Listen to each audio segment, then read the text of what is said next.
बिस्मिल्लाहिर्रहमानिर्रहीम। अस्सलामुअलैकुम। आज मैं जिस पौधे के बारे में बात करने वाली हूँ वो है कड़ी पत्ता। कड़ी पत्ता एक कॉमन प्लांट है जो हमारे घरों में मौजूद होता है, जिससे हम डिफरेंट डिशेस में भी इस्तेमाल करते हैं और बहुत टाइम से ये as a spice, as a flavour इस्तेमाल हो रहा है। कड़ी पत्ता की एहतियात में सबसे पहले जो चीज़ आती है वो है इसकी पिंचिंग। मानसून के मौसम में क्योंकि इस टाइम पर इसकी ग्रोथ पीक पर होती है, तो आपने क्या करना है, आपने इसकी सॉफ्ट प्रूनिंग करनी है या पिंचिंग करनी है। जो भी नए आने वाली छोटी छोटी पत्तियां हैं, आप उन्हें उतारते जाएंगे तो उससे क्या होगा कि लीव्स का साइज़ भी बड़ा होगा और ज़्यादा ब्रांचेस भी प्रोड्यूस होंगे, कड़ी पत्ता घना होगा। आपने इसकी हार्ड प्रूनिंग अभी बरसात के मौसम में नहीं करनी है। आपने इसकी जो हार्ड प्रूनिंग है वो सर्दियों में करनी है, क्योंकि इसका डोरमेंसी पीरियड चल रहा होता है। तो उस टाइम अगर आप इसकी हार्ड प्रूनिंग करेंगे तो फिर आपको ज़्यादा दुख भी नहीं होगा कि इसमें नए लीव्स नहीं आ रहे हैं। लेकिन अभी क्योंकि इसके अब प्रोडक्शन टाइम है, तो आप इससे ज़्यादा से ज़्यादा लीव्स लें। अगर आपने इसे कलम से भी उगाना है तो वो भी फ़रवरी में ही आप इसे कलम से उगा सकते हैं। अभी भी मानसून में इसको कलम से उगाने का मौसम नहीं है, लेकिन अगर आपने इसे उगाना है तो आप इसे सीड से उगा सकते हैं, क्योंकि सीड जो है वो साल के किसी भी टाइम पे आप जो है वो इसको सीड से उगा सकते हैं। अगर आप ज़्यादा लीव्स चाहते हैं तो इसके ऊपर जब फ्लावरिंग स्टार्ट हो जाती है और जब सीड्स आने लगते हैं तो आप उनको रिमूव करते रहिए। मैंने भी इसके ऊपर सीड्स थे और मैंने उनको रिमूव कर दिया। उसके बाद मेरे कड़ी पत्ता की ग्रोथ और भी ज़्यादा अच्छी हो गई है। आपने इसको जो सॉइल मिक्स देना है वो आपने इसे वेल ड्रेन्ड सॉइल देना है, यानी कि उसमें ज़्यादा से ज़्यादा आप कोशिश करें कि सैंड, यानी कि जो कंस्ट्रक्शन वाली सैंड होती है, जो रेत होती है, वो शामिल करें। उससे क्या होगा, एक तो मिट्टी जो है वो बहुत ज़्यादा स्मूथ हो जाएगी, सिल्की हो जाएगी और उसमें पानी नहीं ठहरेगा। आपने चीज़ का ध्यान रखना है कि मॉइस्ट ना बने आपके गमले में या आपने जिस चीज़ में भी इसको लगाया हुआ है। उससे क्या होगा कि इसकी जो जड़ें हैं वो गलना और सड़ना शुरू हो जाएंगी। जिस तरह बाकी हर्ब्स में और बाकी प्लांट्स में भी डिज़ीज़ आते हैं, इंसेक्ट्स अटैक करते हैं, इसी तरीके से कड़ी पत्ता में भी जो है वो कीड़े अटैक करते हैं। अगर आप ओवर वाटरिंग करेंगे तो इसके पत्तों के ऊपर ब्लैक स्पॉट्स बनना शुरू हो जाएंगे और फिर ये पत्ते खाने लायक नहीं रहेंगे। अगर आप देखते हैं क्या किसी पत्ते पे ब्लैक स्पॉट्स हैं, आप उस पत्ते को रिमूव कर दीजिए ताकि वो बीमारी बाकी के जो प्लांट है उसमें ना फैले।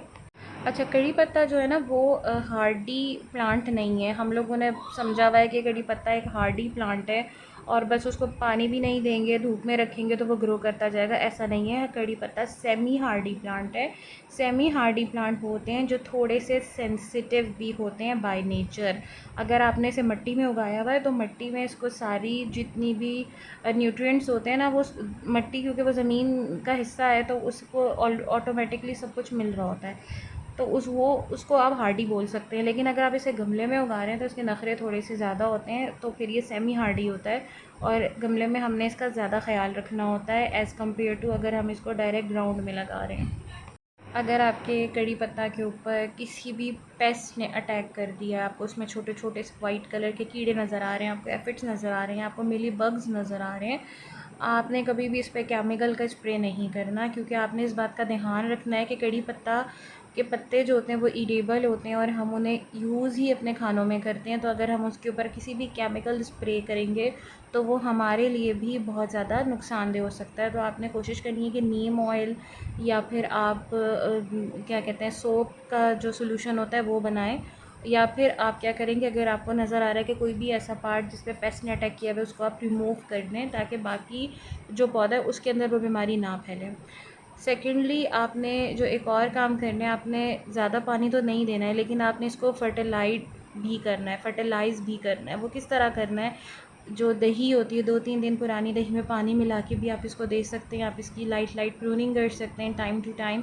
अभी जिस तरह से ये छोटी छोटी टहनियाँ निकली हुई हैं, अब इन टहनियों का कोई फ़ायदा नहीं है, लेकिन जस्ट ये एनर्जी जो है वो सक कर रही है। तो मैंने क्या किया है कि इनको साइड से प्रून कर दिया। आप भी इस तरह से लाइट प्रूनिंग कर सकते हैं ताकि नई ब्रांचेस डेवलप हों। सेकेंडली, आपने जो इसमें फर्टिलाइज़र देना है वो आपने NPK फर्टिलाइज़र देना है, क्योंकि अब आप इसे गमले में उगा रहे हो ना, तो आपने एक तो इसकी सनलाइट का भी ख्याल रखना है, इसके पानी का भी ख्याल रखना है कि आपने इसको कितना वाटर देना है, और साथ में आपने इसको फर्टिलाइज़ भी करना है। NPK फर्टिलाइज़र अच्छा फर्टिलाइज़र है, इंस्टेंट रिज़ल्ट देता है। तो आप NPK फर्टिलाइज़र यूज़ कर सकते हो, गाय के गोबर का पानी यूज़ कर सकते हैं, वो भी बहुत अच्छा फर्टिलाइज़र है। अगर आप देखते हैं कि आपके कड़ी पत्ता के जो पत्ते हैं वो मुरझा रहे हैं, तो आपने इसको ज़्यादा पानी नहीं देना है, क्योंकि जब वो मुरझाते हैं तो वो ओवर वाटरिंग की वजह से ही मुरझा रहे हैं। अब जब अपने पौधे को सूखा हुआ देखोगे तो आप और भी ज़्यादा उसे पानी देने लगोगे, तो आपने उसको तब भी ज़्यादा पानी नहीं देना है, बल्कि आपने इसकी मिट्टी को वेल ड्रेन बना के और इसको दूसरे कंटेनर में शिफ्ट कर देना है। ये कुछ ऐसे टिप्स थी जो मानसून में कड़ी पत्ता उगाने में आपके काम आएंगी। I hope you like my video. अल्लाह हाफिज़।